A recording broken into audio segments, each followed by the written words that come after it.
কেতিয়াবা কাৰোবাক বহুত বেছি ভাল পোৱাৰ পিছতো বহুত বেছি বিচৰাৰ পিছতো তেওঁৰ পৰা কিন্তু আঁতৰি আহিবলগীয়া হয়।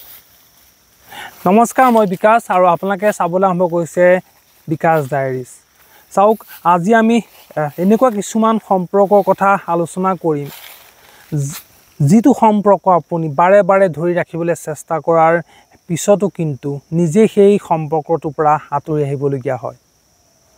চাওক, নিশ্চয় আপোনাৰ জীৱনতো এনেকুৱা এটা সমস্যা হৈছে য'ত নেকি আপুনি প্ৰিয়জনক বহু বেছি বিচাৰে, তেওঁৰ লগত প্ৰত্যেকটো মুহূৰ্ততে আচলতে কথা পাতিবলৈ সাজু হৈ থাকে, তেওঁক আপুনি নিজতকৈও বহুত ভাল পায়, কিন্তু সেইজন মানুহৰ পৰা আপুনি বাধ্যত পৰি আঁতৰি আহিবলগীয়া হয়। কাৰণ আপুনি তেওঁৰ পৰা যিমান আশা কৰে সেয়া কিন্তু তেওঁ আপোনাক দিব নোৱাৰে।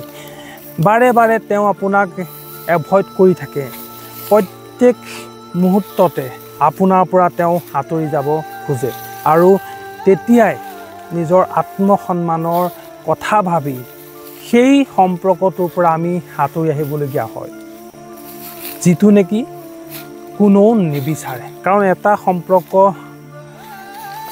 গঢ় দিয়াটো বহুত কঠিন, আৰু যেতিয়া সেই সম্পৰ্কটোৰ পৰা সকলোৱে আশা কৰে কিবা এটা, যেতিয়া সেই মানুহজনৰ লগত আপুনি একেলগে থকাৰ পৰিকল্পনা কৰে, সেই মানুহজনৰ লগত আপুনি গোটেই জীৱনটো পাৰ কৰিম বুলি আশা কৰে, তাৰ পিছতো কিন্তু সেই মানুহজনৰ পৰা আপুনি আঁতৰি আহিবলগীয়া হয়। কাৰণ আপোনাৰ ভালপোৱাখিনি সেই মানুহজনে অৱজ্ঞা কৰে, সেই মানুহজনে আপোনাক বাৰে বাৰে আঁতৰাই ৰাখিব বিচাৰে, আৰু যাৰ ফলত আপুনিও সেই সম্পৰ্কটোৰ পৰা আঁতৰি আহিব নোখুজিলেও বাধ্যত পৰি আঁতৰি আহিব লাগে। চাওক, কাৰোবাক বহুত বেছি ভাল পোৱাৰ পিছত সেই মানুহজনৰ পৰা আচলতে আঁতৰি আহিবলগীয়া হ'লে মনটো বহুত বেছি বেয়া লাগে। চ' আপুনি যেতিয়া কাৰোবাক ভাল পাব, আপুনি তাৰ আগতে কেইটামান কথা আপোনাৰ প্ৰিয়জনৰ পৰা স্পষ্টকৈ জানি লোৱাটো ভাল, যে আপোনাৰ প্ৰতি তেওঁ ফিলটো কেনেকুৱা, আপুনিহে তেওঁক ভাল পায়নে তেওঁ আপোনাক ভাল পায়। আচলতে কেতিয়াও জোৰ জবৰদস্তি আপুনি কাৰোবাক ভাল পাব নোৱাৰে, আৰু যেতিয়া আপুনি একপক্ষভাৱে কাৰোবাক ভাল পাব, তাৰ ক্ষেত্ৰতহে আচলতে এনেকুৱা ঘটনা দেখিবলৈ পোৱা যায়। গতিকে সদায় ভাল পোৱাৰ আগত কাৰোবাক আচলতে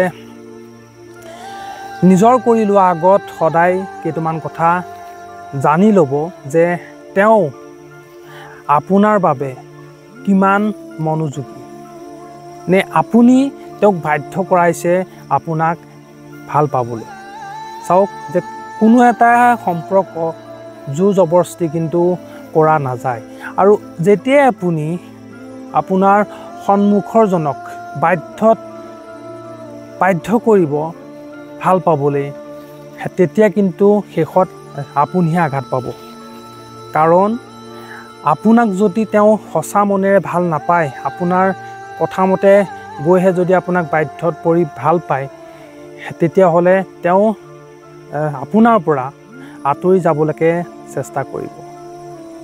গতিকে আপুনি কাৰোবাক ভাল পোৱাৰ আগত তেওঁ মনৰ কথাখিনি ভালকৈ জানি ল'ব, যে আপোনাৰ প্ৰতি তেওঁ ফিলিংছটো কেনেকুৱা, তাৰ পিছতহে আপোনালোকৰ সম্পৰ্কটো আগুৱাই যাব। নহ'বা শেষত একপক্ষভাৱে ভাল পালে আপুনি কিন্তু দুখ পাব লাগে। বন্ধুসকল, আপোনালোকৰ জীৱনতো যদি এনেকুৱা কিছুমান আধৰুৱা প্ৰেম কাহিনী আছে, যিবোৰ কাহিনীয়ে নেকি আপোনাক প্ৰত্যেকটো সময়তে আমনি কৰি থাকে, বা সেইবিলাক যদি ষ্টৰি আমাৰ লগত আপুনি শ্বেয়াৰ কৰিব বিচাৰে, তেতিয়াহ'লে শ্বেয়াৰ কৰিব পাৰে। মই ডেছক্ৰিপশ্যনতে মোৰ নাম্বাৰটো দি দিম, আপোনালোকে হোৱাটছআপ যোগে শুদ্ধ অসমীয়া ভাষাত লিখি আমালৈ শ্বেয়াৰ কৰিব পাৰে। আৰু লগতে আজিৰ ভিডিঅ'টো চাই কেনেকুৱা পালে জনাবলৈ নাপাহৰিব। লগতে যদি কোনোবা চেনেলটোত নতুনকৈ আহিছে, তেতিয়াহ'লে চেনেলটো ছাবস্ক্ৰাইব কৰি দিওঁ। ধন্যবাদ।